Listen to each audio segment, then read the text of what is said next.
Egg bonda అండి. చేసేద్దామా? ముందుగా పిండిని కలుపుకోవాలండి బోండాకి.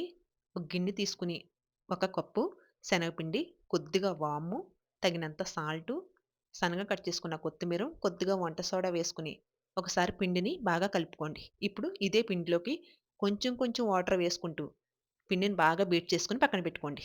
ముందుగా ఉడికించుకున్న గుడ్లని అక్కడక్కడ నాట్లు పెట్టుకొని, కాగుతున్న ఆయిల్‌లో వేసుకొని, లైట్‌గా ఫ్రై చేసుకొని పక్కకు తీసేసుకోండి.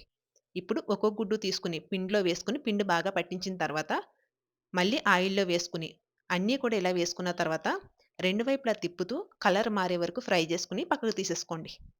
ఇప్పుడు సన్నగా కట్ చేసుకున్న ఉల్లిపాయల్లోకి కొత్తిమీరం, సాల్టు, కొద్దిగా కారం, నిమ్మరసం వేసుకొని ఒకసారి బాగా కలిపేసుకోండి.